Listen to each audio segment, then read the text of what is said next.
100, episode 5, Twilight's Last Gleaming.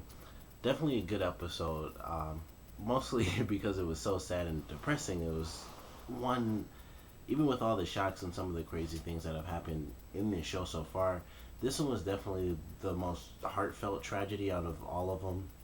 Even with Wells dying, that was a huge surprise at the end of that episode, but it wasn't exactly a moment where you felt sad about anything. It was just, holy crap, they killed off one of the main characters. And then they go into the next episode and they have a whole societal thing on Earth about it where it really doesn't build any sort of sad tension in you. It's really just suspense, and it's what are they going to do with Murphy and what's going to happen to these people now that they realize they can't just go around punching each other and saying this person killed that person and just having no rules. So it was a really good episode and it had great suspense, but it wasn't exactly a heart wrenching episode. Even the ending when Wells actually was murdered, it wasn't exactly heart wrenching. It was just an insane surprise. But in this episode, it's a really slow burn where these people, and of course they have a focus on one main character, one guy who is living his normal everyday life. His daughter is suffering from going blind, excuse me, due to oxygen deficiency. And throughout this episode, there are a lot of issues where they have decided they are going to cast off these 300 people so that they can save oxygen. And everyone's already cast their vote. Clark's mother has already been in prison. She, of course, gets out on a work release program, as they put it. And we'll have to see if she actually gets a pardon. Most likely she will, but we'll have to just wait and see how things turn out. I mean, she's obviously far more important to the arc itself.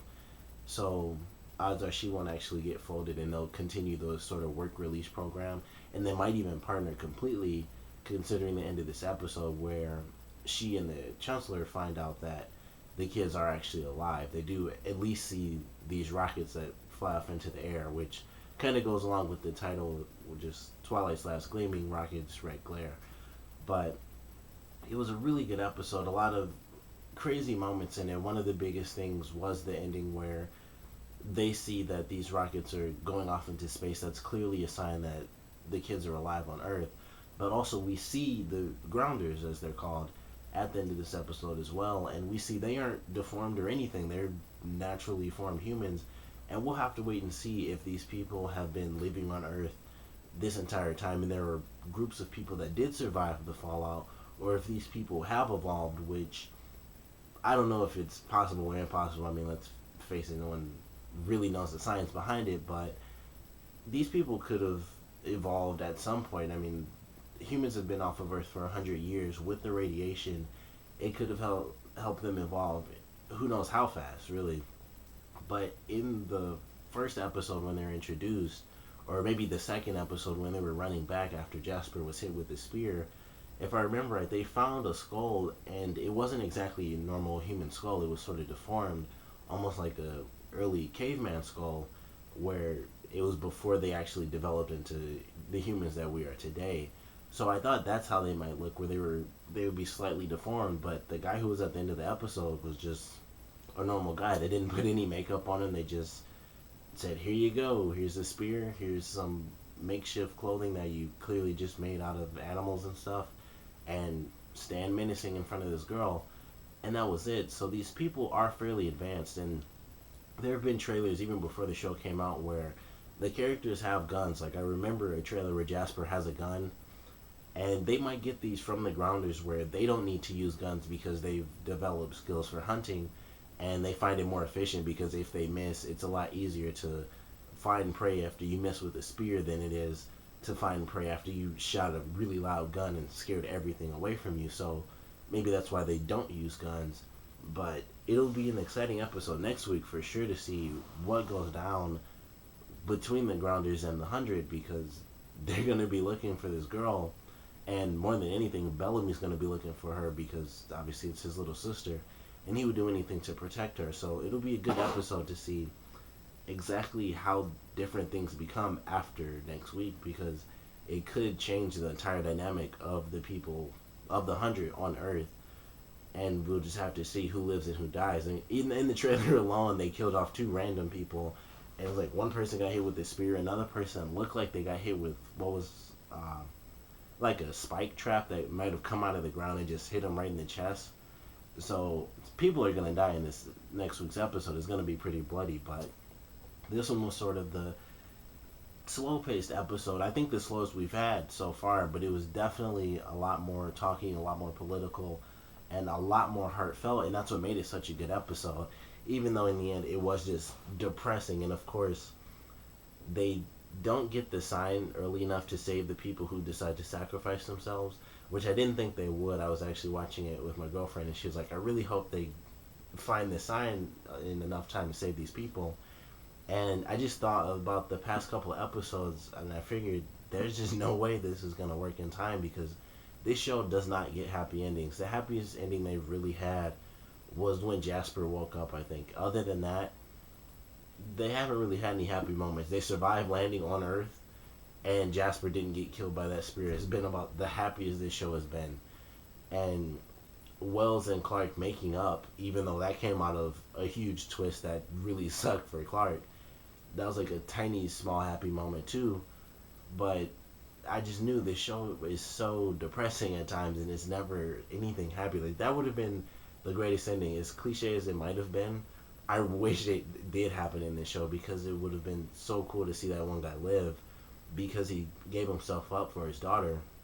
It would have been great to see him actually survive, and they decide, instead of these 300 people getting killed off, they will be the next people who go down to Earth, and they'll be basically the next test subjects, because that's what they want to do. If they want to sacrifice themselves, they can at least do it in a way where odds are they're going to live. But unfortunately, that doesn't happen. So those people have lost their lives, and they've, subsequently saved everyone else on the Ark for at least a couple more months. But now that the signal has been sent off into space, and they've seen the rockets flying around Earth, hopefully they'll work something out, and they'll do it quickly, and they'll send more people down to Earth, and then hopefully we'll get to see more people on Earth. It won't just be the 100. But odds are there are gonna be some problems here and there that stop them from doing that. But we'll have to definitely see a lot of plot points put in this episode, and a lot of character development too, especially for the people on the Ark. Clark's mother really went against all the rules when she put her husband's video up, and instead of it causing a riot, of course, caused people to say, hey, I'm gonna sacrifice myself to save everyone else. But that scene, and the Chancellor saying, I'm gonna sacrifice myself as well, because I can't ask these people to die if I'm not willing to do it myself, that was a great scene, I thought. And he was gonna give power to his second in command, who throughout this series, at least in the first 2 episodes, was just the douchey bad guy. And in this one, he just completely turned a whole new leaf, and he was actually a decent person. And he even convinced the Chancellor to stay in his position, because even though he knows that he's the one who doesn't exactly pity anyone else's loss, he knows that people, especially in the position that they're in now, people will be a lot more willing and compassionate to give themselves up under the current Chancellor's rule, and not under his, because he's the douchey guy who wants to take over. So it was amazing to see him turn a new leaf, and hopefully it stays that way. I thought this was a great episode for them turning around, and now that everyone on the Ark knows, I don't think it'll be the same thing. I don't think he really wants that power. He wanted power when it was just like, yeah, just cast these people off left and right. But then the Chancellor said, I'm going to give myself up too.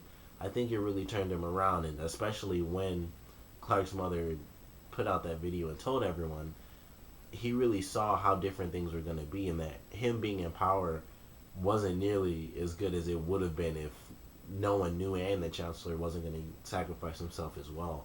So it was good to see him turn a new leaf, and I hope they don't just flip that right around and just change it. But something that comes to mind is who shot or who told Bellamy to shoot the Chancellor, because I of course thought it had to be the guy who was second in command. He was the number one suspect right now. But in this episode, when he turns a new leaf, I feel like he wasn't the person, because if you say, hey, shoot this guy, I feel like you wouldn't decide to turn a new leaf when that person's going to give themselves up, no matter what you feel, because you really want that power. So it leads me to believe that it wasn't actually him, because if he has the perfect chance and he doesn't have to hire anyone, he doesn't have to do anything, underground or on the down low, and this guy's gonna completely kill himself, he wouldn't just let that chance go by if he was the one who got Bellamy to shoot him in the first place. So I think they're saving that plot line for later in the season, where we find out who really did hire Bellamy to shoot the Chancellor and why they did it, because I'm very curious as to who else is possibly looking for control in the Ark and why they think killing the Chancellor was a better idea. And it, of course, could have been anyone angry, because the Chancellor has to make these rules, and he's the be all end all to people either being floated or being pardoned. So it could have been anyone, but I think considering it's television, it won't just be, oh, you killed my mom or my brother or whatever. It's going to be a much bigger reason than they're just mad and want revenge. So I'm excited to see how that plot line plays out. And hopefully, well, even if it is the guy who's second in command, I'd be very curious to see how they write that episode where that's revealed, and then he decides, yeah, I'm gonna be evil again. I'd be curious to see how that would actually play out. But definitely a great episode. A lot of character development, all talking, but it wasn't a problem to me. I thought we need a talking episode where it's mostly just talking. They didn't go a lot of places. Even on Earth, they didn't travel too far. All they did was look for the radio, and then they were in camp. Everyone was working together. That was interesting to see. They were just working hard like crazy because they know what's at stake, and they all decided, hey, even if things are going to be bad for us, we got to let people know. And especially Bellamy, since the Chancellor didn't actually die, he's not really scared to get killed off anymore. So they all work together. Hopefully that lasts, and it seems like it will, especially since Bellamy has to look for his daughter. So I think they're going to keep this sort of unity that they have going, but now it won't really be like, hey, we have to save ourselves and save everyone on the Ark. It'll be more focused on the more typical aspects of this show, which is murder and mayhem. So we'll have to see next week. But great episode, great development for the characters. Had our little love triangle moment where Clark seemed like she didn't give a crap. My girlfriend was like, it wouldn't be over for her if that happened to her, but Clark was just like, meh, hey, it happens. You had hope, and here she is. No big deal. It's done. That, I'm sure that's gonna come out at some point. She obviously still likes Finn or Flynn, whatever his name is, Spacewalker. That's what I'm gonna call him. She obviously still likes the guy, but he's with his girlfriend, who we get the tiniest bit of information that they knew each other their whole lives, so they are very close. But who knows what's gonna happen in this show? She could get decapitated in like 2 weeks. Who knows what's gonna happen? But great episode. Not too excited or curious at all about how things are gonna play out between those three, because it's just a love triangle, and honestly, I don't really care about that because it has nothing to do with anyone else. It won't really affect anyone but those three characters. They'll argue a little and then probably work something out. But every other storyline that's in the show so far, definitely still excited for it. And more than anything, I'd have to say I am excited for the Arc storyline and, where things are going to go now, because everyone knows on the Arc.